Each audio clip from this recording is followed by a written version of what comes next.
The trick would then be, find something that child excels at.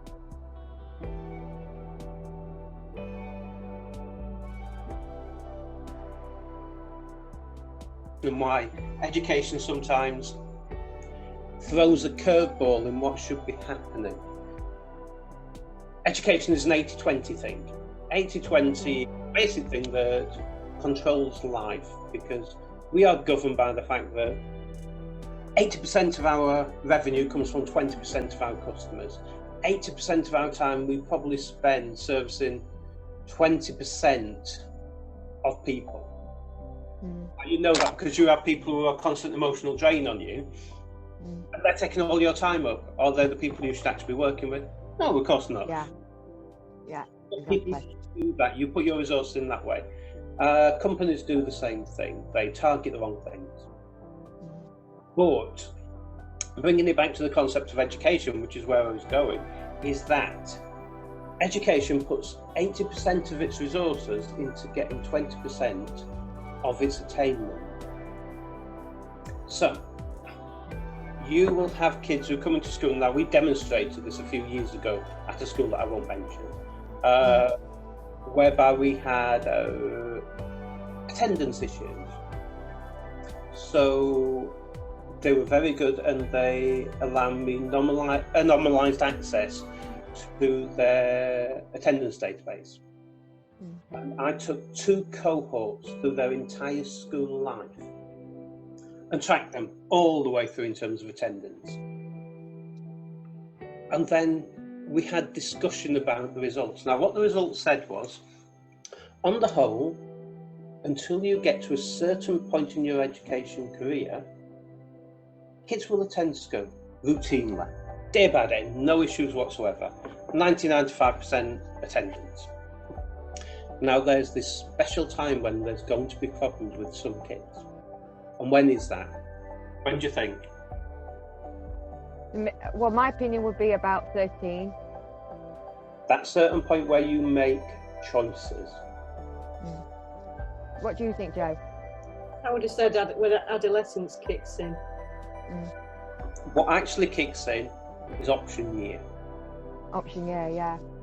So the moment choices about the subjects you want to do, because up to that you have done a broad width. So you covered the bases fairly well. Then you've got to make choices. But the issue there is, who makes choices? Yeah. Now, Who makes the choices? Yeah. We both know schools look at kids and say, these are bright kids. They should be doing this, this and this. They're the men. Yeah. It is.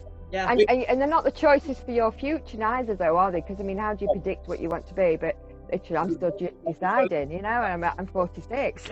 But how do you know what you want to be? But also, that don't fit every child, does it, neither? No, and what happens is, schools will, for good and bad reasons, and I will say good and bad reasons, because one of them is quite bad because it's a fairly selfish and self-defeating issue with the school, that they will stream kids down subjects that child is not going to enjoy because they think they're capable of doing them.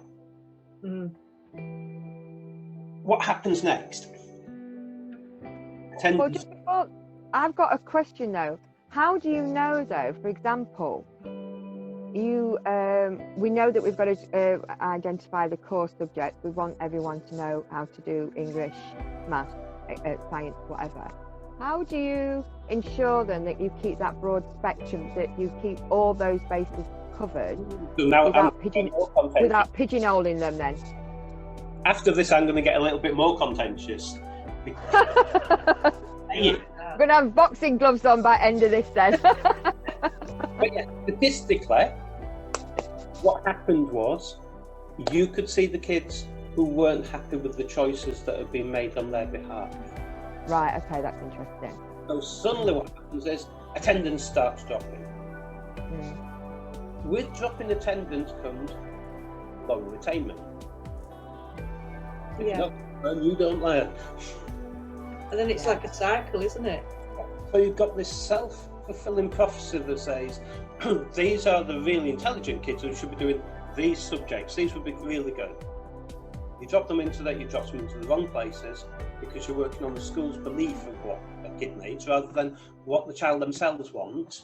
And they come out with a low attainment. So schools doing it for what look like good reasons, that it's going to increase their attainment, because let's be fair, once you get into certain levels of school, all they are judged on is attainment, nothing else. So question then, Joe, can you see the alignment of people setting up social enterprises in alignment that they've always said, maybe I've always wanted to do this, and they've got through the education, they've gone through a certain few jobs and then decided, I'm going to do this now. Do you see that that's where it probably started from when you look at these social enterprises that you assist? I think if you get the reasons for going into social enterprise, I think most of us fell into it. It wasn't a choice. It was something that just occurred, maybe through working for a charity because believed in that cause, and then you have to become a social entrepreneur to bring money in to keep the charity running. Or there's others that are more cause driven, which is how I got into it. I was into environmental issues at that time. I was in my 20s, I was very idealistic, and that's what got me into setting up a social enterprise in the environmental field. But it also helped me to bring in people that were unemployed and give them a chance, and that's what really drove me as well. So I think it's about often people that get into that social world, they're either there because that's where they wanted to go from the beginning, because that's the educational route that took them there and they chose that. But then there's also a lot of other people that just fall into it. They might have something happen in their life and they end up volunteering for a charity or being a trainee and then build the career that way, or they become a board member and build it that way. So many different stories, but it's often people that have checked out of the usual routes that go into social enterprise, if that's the way to describe it. Yeah, we're totally. And I would agree that most people fall into them. It's not a career choice on the whole. So how would you bring that, if you'd like to bring that into alignment with what you've been speaking about with education? Because I think you're ultimately completely right that what you're doing there is you're putting it into mix. How would you encourage the social enterprise element of life? Because let's face it, I think more people need to get into doing entrepreneurial, but also doing the social side of it, because let's face it, we're all needing to be a little bit selfish and being entrepreneurial anyway, even if you stay in a company or even if you go self-employed. The ultimate in your head is that you are entrepreneurial at some point in time. How do you bring that into the education earlier then? How do you bring those social enterprises in earlier, these youngsters to do what Joe with the environmental and things like that?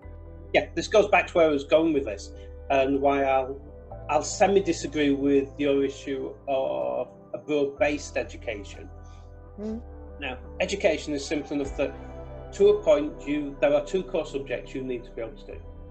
You've got to be reasonable at English and reasonable at maths. Yeah. We all know damn well that a lot of us will never get that high attainment of it.